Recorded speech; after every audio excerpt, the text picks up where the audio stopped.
A'udzubillahi minasyaitonirrajim. Bismillahirrahmanirrahim. Assalamualaikum kepada anda semua. Selamat datang ke Cengkeh Channel.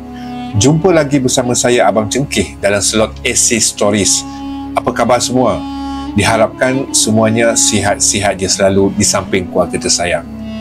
Pada video kali ini saya mahu membahaskan tentang kisah mukjizat Rasulullah SAW membelah bulan. Kisah ini seperti mana dalam hadis sahih mengenai peristiwa ini, dan ini merupakan mukjizat yang besar oleh Rasulullah SAW. Ini kerana mukjizat ini telah disaksikan oleh sebahagian besar orang-orang di tempat lain ketika itu.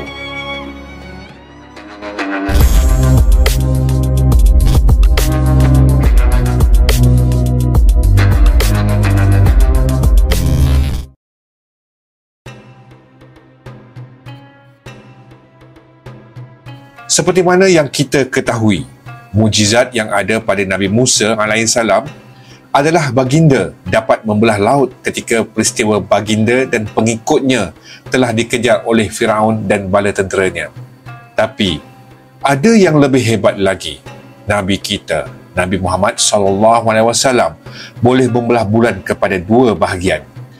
Kejadian ini dapat dilihat oleh hampir semua umat manusia di tempat lain yang waktunya pada malam hari. Ini sudah tentu segala mukjizat yang dilakukan oleh Nabi dan Rasulnya adalah atas izin Allah SWT. Kisah ini datang dari sebuah hadis riwayat yang dikisahkan oleh Anas bin Malik radhiyallahu anhu. Kisahnya begini. Pada suatu malam di kota Mekah, ketika itu Rasulullah SAW sedang melakukan tawaf di Kaabah. Kisah ini terjadi ketika sebelum Nabi SAW hijrah dari kota Mekah. Ketika itu kekuatan umat Islam masih sangat lemah lagi. Pada malam itu suasana malam sedang bulan purnama dan sangat jelas kelihatan. Kemungkinan pada malam itu di kalender Hijriah berada pada waktu pertengahan bulan. Ketika itu SAW sedang tawaf. Di sekelilingnya ada beberapa orang Quraisy yang sedang memerhatikan baginda. Kemudian salah seorang Quraisy berkata, "Wahai Muhammad, cuba tunjukkan kepada kami satu kehebatan yang membuktikan bahawasanya engkau adalah Nabi." Kemudian Nabi SAW bersabda, "Apakah jika aku tunjukkan satu mukjizat, kalian akan beriman?" Lalu mereka berkata, "Ya, sudah tentu." Nabi SAW bersabda, "Baiklah, apakah yang kalian mahu lihat?" Kemudian Quraisy berkata, "Kau lihat bulan di atas itu?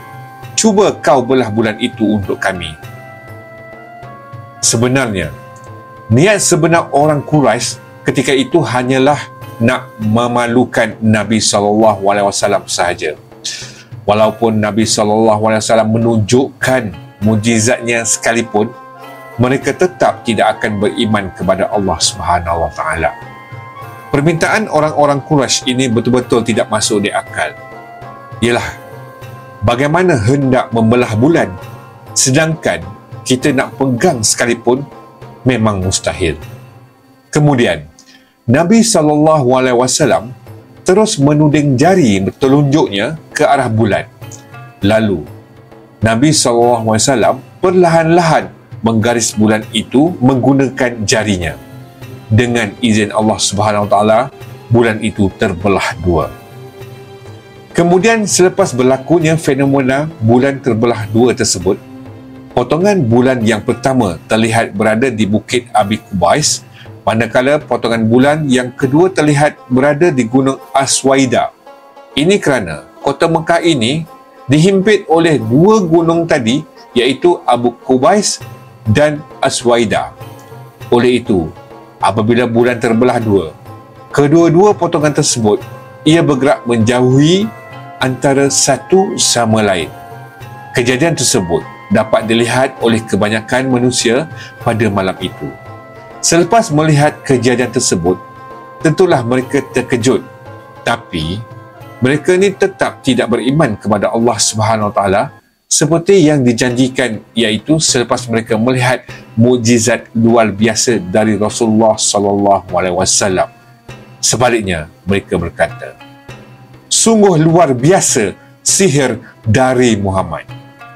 Kemudian, ada seorang yang berkata, untuk membuktikan ini sihir atau tidak, bagaimana jika kita bertanya kepada orang-orang Quraisy yang ada di luar Mekah, yang akan balik dari berdagang, dan mungkin beberapa hari lagi mereka akan sampai. Ini bermakna ketika itu orang Quraisy menganggap bahawasanya Nabi Muhammad SAW kononnya tidak membelah bulan. Mereka menganggap Nabi SAW hanya menyihir mata mereka yang seolah-olah melihat bulan itu terbelah dua. Dipendekkan cerita, beberapa hari selepas kejadian itu, orang-orang Quraisy yang musafir dari luar Mekah pun tiba di Mekah selepas mereka selesai bermusafir. Lalu, mereka pun ditanya mengenai tentang peristiwa mengenai terjadinya bulan terbelah dua pada malam tersebut. Orang-orang Quraisy yang baru tiba dari luar Mekah telah berkata secara serentak, "Ya, beberapa malam lalu kami telah terlihat bulan itu terbelah dua, dan malah dua belahan bulan tersebut bergerak jauh antara satu sama lain." Memang benar, kalau ini betul-betul sihir, mustahil orang yang berada di luar kota Mekah dapat melihat perkara yang sama. Tapi ketika itu tiada seorang pun yang menyangkal bahawa mereka telah benar-benar melihat bulan terbelah dua. Tapi bodohnya mereka ini, bukannya mereka ni nak beriman kepada Nabi SAW, tapi mereka pula berkata, sungguh luar biasa sekali sihir Muhammad. Ia dapat menguasai seluruh dunia. Padahal mereka telah pun menyaksikan kebesaran Allah Subhanahu Wa Taala dan Nabi Muhammad SAW itu adalah Nabi utusannya.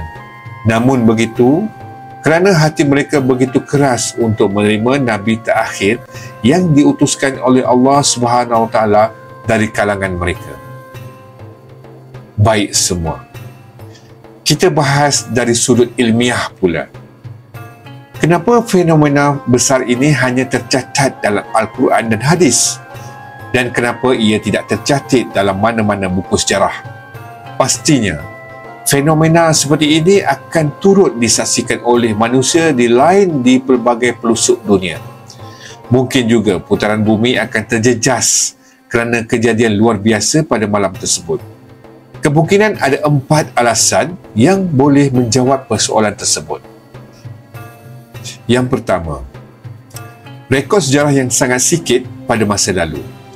Kisah kejadian ini dari 14 abad yang lalu mungkin tidak disimpan dengan baik dan kebanyakannya hanya berupa cerita dari mulut ke mulut, dan ia telah hilang dari masa ke masa. Yang kedua, tidak semua orang dapat melihat bulan ketika kejadian tersebut berlaku. Boleh jadi pada masa itu bulan tidak berada pada ketinggian yang cukup untuk dilihat di kawasan yang sangat jauh. Sehingga kan ada bangsa lain yang tidak dapat melihat dengan kejadian tersebut. Ini bermakna manusia yang sedang mengalami siang hari sudah tentu tidak dapat melihat mukjizat Rasulullah SAW membelah bulan. Ketiga, ketika kejadian berlaku, ia berlaku ketika sudah larut malam, sehingga kan kebanyakan manusia di pelbagai negara sudah tidur. Atau boleh jadi pada ketika itu langit terhalang oleh awan bagi penduduk-penduduk di luar kota Mekah.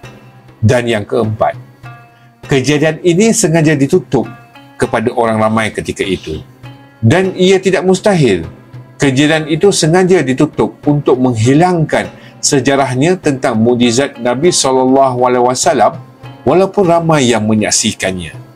Ini kerana jika ditemukan dengan catatan sejarah bahawa bulan pernah terbelah dua, akan menjadi bukti bahawa kenabian Nabi Muhammad SAW adalah benar. Pihak NASA mengesahkan terdapat kesan jalur di bahagian keliling permukaan bulan. NASA telah menghantar 3 angkasawannya ke bulan untuk kajian yang lebih terperinci. Setelah mereka membuat kajian bahawa bulan pernah terbelah dua, setelah hasil kajian ini didedahkan kepada umum, alangkah terkejutnya mereka apabila diberitahu bahawa kisah bulan terbelah dua ini telah diceritakan oleh Al-Quran kira-kira 1400 tahun yang lalu. Ini kerana dijelaskan bahawa Nabi Muhammad SAW pernah menunjukkan mukjizat bulan terbelah dua kepada orang kafir ketika diminta bukti kenabiannya.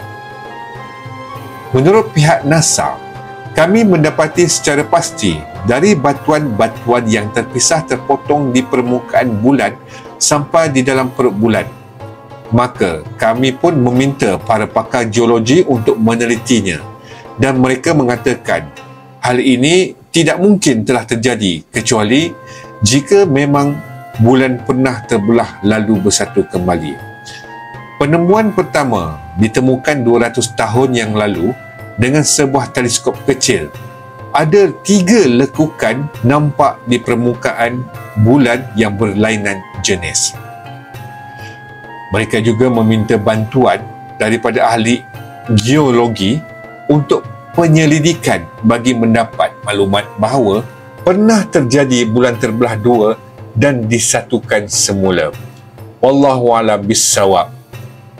Jadi, itulah kisah terbelahnya bulan oleh mukjizat Nabi SAW. Semoga kisah ini bermanfaat pada kita semua. Sekiranya ada kekurangan, saya memohon maaf. Yang kurang, khilaf atau keliru itu datangnya daripada saya. Dan yang benar itu datangnya dari Allah Subhanahu Wa Taala.